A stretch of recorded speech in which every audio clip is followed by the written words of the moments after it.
السلام عليكم ومرحبا بكم في مطبخ أم منير.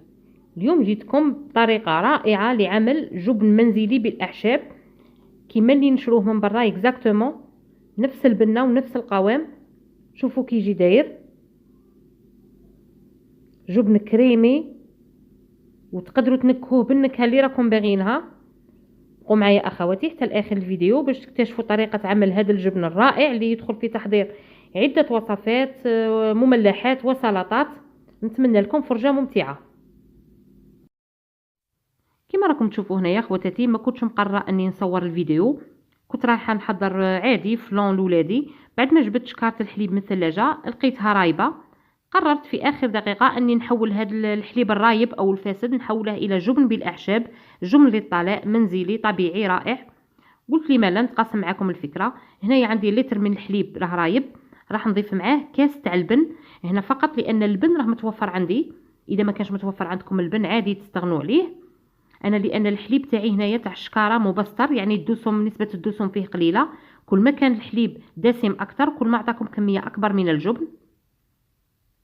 خلطت الكاس تاع اللبن مع الحليب، والان راح نضيف كميه قليله من الخل، حوالي ربع كاس، 3 ملاعق او 4. نخلط كل شيء مع بعض ونديره فوق النار. كما راكم تشوفوا هنايا بمجرد ما يدفى الخليط نتاعي تتكون فيه هذا الكتل، وكي يجي طالع يعني باش يغلي شوفوا كي يولي الحليب راح ينفصل تماما على الماء.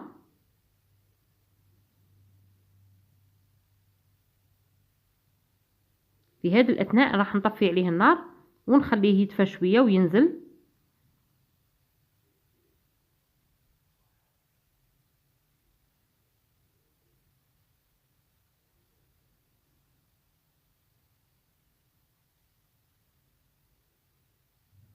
فوالا الآن راح نطفي النار.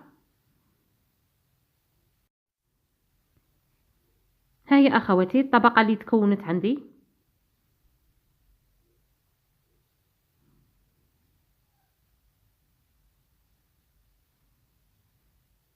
الآن راح نجيب صفاي. إذا كان عندكم قطعة قماش رقيقة بزاف تقدروا تستعملوها، سينو استعملوا صفاي كما راكم تشوفوا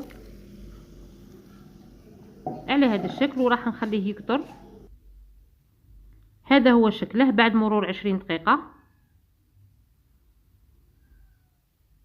هنايا راه كتر كمية الماء الزائد قطرت، والقوام تاعها شوفوا كي ولا وبرد. الان على هذا الشكل نجيب الميكسور تاعي. اذا ننصحكم اذا كانت كميه الحليب اللي استعملتوها قليله يعني فقط لتر استعملوا غير الباتور الكتريك، اما اذا استعملتوا لترين او 3 تقدروا ديروا الميكسور،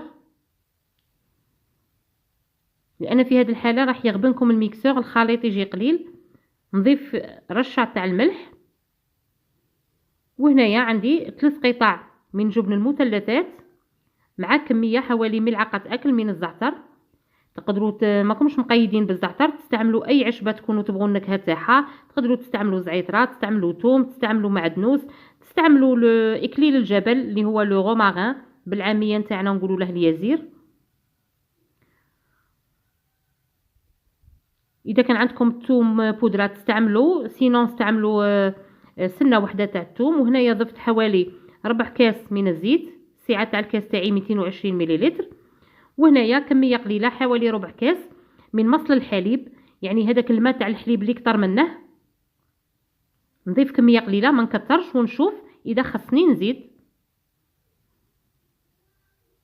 وهنايا راح نميكسي كل شيء مع بعض لمده دقيقه او دقيقتين، ما راحش يكون بزاف. وهذا هو القوام تاع الجبن تاعي. شوفوا عنده قوام كريمي، وهنايا راه خفيف شويه. راح ندخله للثلاجه، نجيب علبه بلاستيكيه ونحط فيها الجبن تاعي.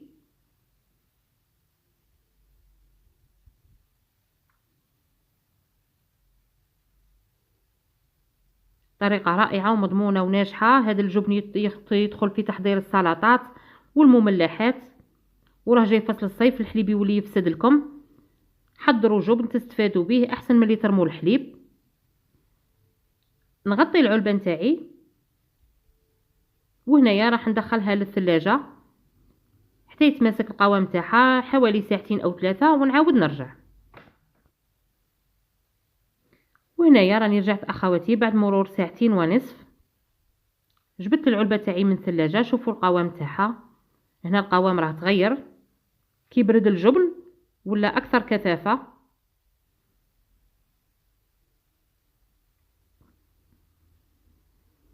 ها هو اخواتي، نتمنى تنال اعجابكم هاد الطريقه وتجربوها. جبن رائع، تستعملوه لي تارتين يعني مع الخبز الفطور الصباح ولا قهوه المساء، ولا حتى تحضروا به مملحات وسلطات، يجي ولا اروع. بنته شابه بزاف وتقدروا تنكهوه بالنكهه اللي تبغوها. وصلت لنهايه الفيديو تاعي اخواتي. اذا عجبتكم الفكره تاع اليوم ما تبخلوش عليا بجيم وتعليق، وما تنسوش دعم القناه بالاشتراك وتفعيل الجرس. دمتم في رعايه الله وحفظه، الى الملتقى مع وصفات اخرى ان شاء الله.